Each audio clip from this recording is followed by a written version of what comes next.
बात कर लेते हैं बंगाल की। बंगाल चुनाव को लेकर आज बड़ी हलचल है। बीजेपी के संभावित उम्मीदवारों की पहली सूची आज तैयार हो सकती है। शाम को केंद्रीय चुनाव समिति की बैठक है, लेकिन उससे पहले जेपी नड्डा के घर पर बंगाल के कोर ग्रुप की बैठक चल रही है। गृह मंत्री अमित शाह भी इस बैठक में पहुंचे हैं। इसके बाद शाम 6 बजे पीएम मोदी, अमित शाह और जेपी नड्डा की मौजूदगी में केंद्रीय चुनाव समिति की बैठक होगी। इससे पहले सुबह राष्ट्रीय सह संगठन मंत्री शिव प्रकाश के घर पर भी बैठक हुई, जिसमें कैलाश विजयवर्गीय, शुभेंदु अधिकारी और दिलीप घोष जैसे नेता शामिल हुए। इस वक्त जेपी नड्डा के आवास पर बैठक चल रही है। केंद्रीय गृह मंत्री भी वहां पर पहुंच गए हैं। इसमें पहले और दूसरे चरण के उम्मीदवारों के नाम तय हो सकते हैं। इस बीच सूत्रों के हवाले से बड़ी खबर यह है कि टीएमसी छोड़कर बीजेपी में आए शुभेंदु अधिकारी नंदीग्राम से ममता बनर्जी के खिलाफ चुनाव लड़ेंगे। पहले माना जा रहा था कि वे 2 जगह से चुनाव लड़ सकते हैं। चुनाव को लेकर शुभेंदु अधिकारी का भी एक बयान सामने आया है। कल कोलकाता की एक सभा में शुभेंदु अधिकारी ने कहा कि वो चुनाव लड़ें या ना लड़ें, लेकिन नंदीग्राम में इस बार कमल खिलना तय है। आपको बता दें कि मुख्यमंत्री ममता बनर्जी ने नंदीग्राम से चुनाव लड़ने का ऐलान किया है। आमी नंदीग्रामे ममता बंदोपाध्यायকে হারাবো। আপনারা নিশ্চিত থাকুন হারাবো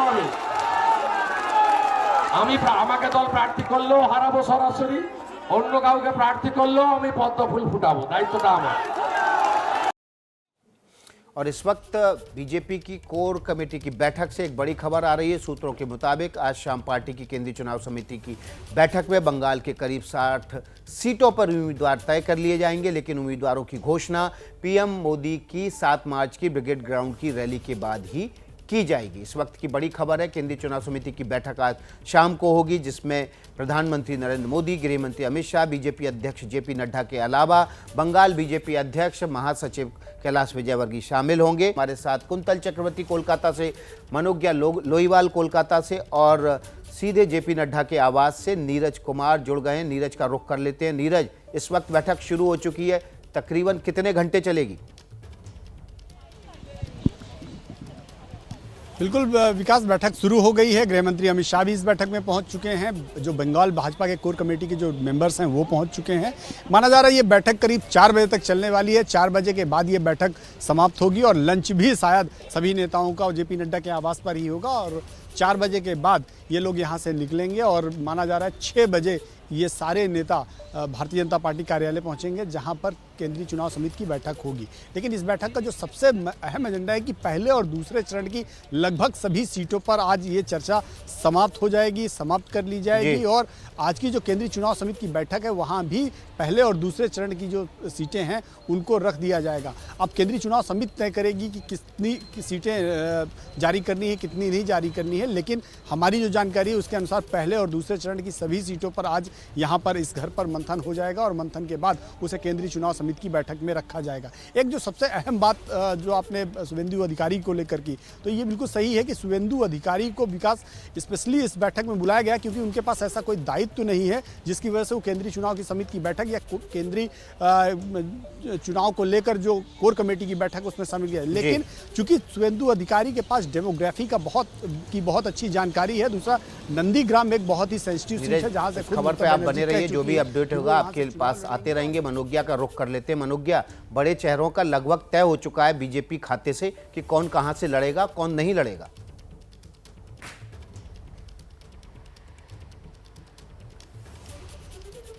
सूत्रों के अनुसार अगर मैं कहूं कि शुभेंदु अधिकारी का नंदीग्राम से लड़ना तय है, सिर्फ एक मोहर का इंतजार है। शाम तक या सुबह तक, कल तक लग जाएगी और ये बात बिल्कुल सही है कि शुभेंदु अधिकारी के पास जो जानकारी है बंगाल की, क्योंकि वो संगठन में बड़ी भूमिका में रहे हैं। जितना मुकुल रॉय बंगाल को जानते हैं 18 तक तृणमूल कांग्रेस के होकर, उसके बाद से बीजेपी के होकर, लेकिन शुभेंदु अधिकारी क्योंकि अभी अंतिम समय तक यानी दिसंबर तक लगातार तृणमूल कांग्रेस में रहे हैं, संगठन का दायित्व कई बार निभाया है, कई वोट और कई बार चुनाव जिताने की जिम्मेदारी और कुछ श्रेय भी लिया है उन्होंने। लेकिन इस बार एक बात अलग होगी कि ये दोनों सेनापति इस बार अपनी नेत्री के खिलाफ लड़ रहे होंगे, ना कि अपनी नेत्री के साथ। तो ये जो केमिकल फॉर्मूला बदलेगा उसका क्या अंदाजे बयां होगा, ये बड़ा दिलचस्प होगा। लेकिन नंदीग्राम से शुभेंदु अधिकारी का लड़ना लगभग तय है। केमिकल फॉर्मूले का इंतजार रहेगा, लेकिन इस केमिकल फॉर्मूले के लिए जो लिटमस टेस्ट होना है वो दे दिया गया है। कुंतल कुंतल, आज बीजेपी ने अपना सोनार बांग्ला कैंपेन भी लॉन्च कर दिया है। जी बिल्कुल, कैंपेन लॉन्च किया और अगले 72 घंटे में सबसे ज़्यादा सस्पेंस इस बात की है कि 7 तारीख की रैली में सौरव गांगुली शामिल होंगे या नहीं। हर बंगाली अभी वही चर्चा कर रहे हैं, बंगाल में यही चर्चा है। सौरव गांगुली हाँ भी नहीं कहा है, ना भी नहीं कहा है। ऑफ स्टंप के ऊपर अपने कवर ड्राइव के लिए जाने जाते थे, यहाँ भी ऑफ स्टंप के ऊपर ही गेंद है, वो कवर ड्राइव भी मार सकते हैं, छोड़ भी सकते हैं, क्योंकि बंगाल की राजनीति फिलहाल ऐसी एक मोड़ पर है जहां 4 स्लिप है, एक गली है और बॉल अगर गेंद अगर बल्ले के बीचों बीच लगा तो चौका भी हो सकता है, लेकिन एज होगा तो स्लिप के हाथ में भी जा सकते हैं। कौन जीतने वाली है, कौन सी पार्टी, किसी को भी पता नहीं। अगले 72 घंटे में सौरव गांगुली क्या तय करेंगे ये देखना दिलचस्प होगा, लेकिन हाँ या ना कुछ भी अभी नहीं कह रहे हैं दादा। तो इस पर सबकी नज़र है। सोनार बांग्ला कैंपेन लॉन्च हो गया। आज 12 बजे टीएमसी की बैठक है, कोऑर्डिनेटर्स के साथ मिलने वाले टीएमसी के सारे बड़े नेता, और 7 तारीख के बाद बीजेपी की पहले 60 जो उम्मीदवार है बीजेपी के उसका ऐलान भी हो जाएगा। तो सब मिलकर एकदम एक्शन पैक्ट यहाँ सब कुछ है बंगाल चुनाव से पहले। तो क्रिकेट का राजनीति को इंतजार है और शायद इसलिए पहले से कुंतल ने जो कमेंट्री शुरू कर दी है। चुनाव की तारीखें करीब आने के साथ साथ बंगाल में राजनीतिक हिंसा भी तेज हो गई। नॉर्थ 24 परगना जिले के बोनगांव में एक बीजेपी के नेता पर हमला हुआ। ये हमला तब हुआ जब बीजेपी नेता घर लौट रहे थे। घटना के बाद बीजेपी के कार्यकर्ताओं ने थाने के बाहर प्रदर्शन किया। तस्वीरें आप मौके की देख रहे हैं उस बीजेपी कार्यकर्ता की जिसके ऊपर हमला नॉर्थ 24 परगना इलाके में किया गया। नॉर्थ 24 परगना में जब वे रात को अपने घर लौट रहे थे उस वक्त इस बीजेपी नेता पर हमला किया गया। इसके बाद बीजेपी नेता के समर्थन में तमाम लोगों ने थाने का घेराव किया।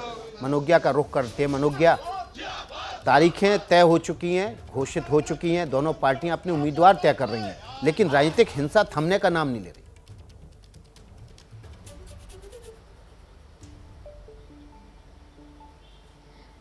अगर मैं ये कहूँ विकास की अगले कुछ दिनों में और ज्यादा बढ़ेगी तो ये गलत नहीं होगा, क्योंकि जैसे ही उम्मीदवारों के नाम की घोषणा होगी अंतर्द्वंद जो पार्टियों में है वो कई गुना ज्यादा हो जाएगा। तृणमूल से जो बीजेपी में आए हैं उन्हें हो सकता है कईयों को टिकट ना मिले, जो तृणमूल में हैं और नाराज हैं उन्हें टिकट ना मिले। इस बार कई सारे क्राइटेरिया हैं और ये मारपीट, हाथापाई, हिंसा लगातार बढ़ेगी। भले ही चुनाव आयोग पूरी कोशिश कर ले, लेकिन जो जमीनी स्तर पर राजनीति में हिंसा बंगाल का एक पूरी तरह से पक्ष बन चुका है, जिसमें पक्ष हो या विपक्ष हो निष्पक्ष कुछ नहीं हो पा रहा है। जी, आप बहुत बहुत शुक्रिया आपका मनोज्ञा। चलिए आपको बंगाल चुनाव की एक दिलचस्प तस्वीर दिखाते हैं। कल पश्चिमी मिदनापुर में एक रैली में टीएमसी से बीजेपी आए एक नेता ने शुभेंदु अधिकारी के सामने कान पकड़कर उठक बैठक लगाई। इनका नाम सुशांत पॉल है। सुशांत पॉल ने 1998 में बीजेपी ज्वाइन की थी, लेकिन 2005 में टीएमसी में चले गए और अब फिर से बीजेपी में लौटे। सुशांत पॉल के मुताबिक तृणमूल में जाना उनकी बड़ी भूल थी। और ये देखिए तस्वीरें।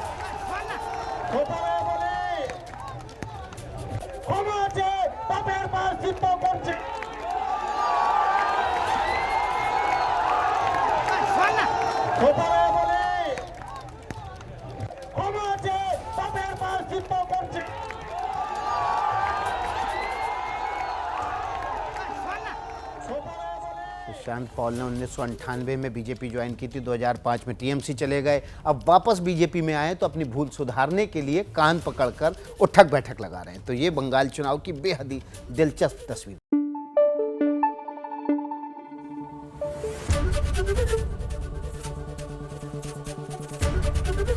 एबीपी न्यूज आपको रखे आगे।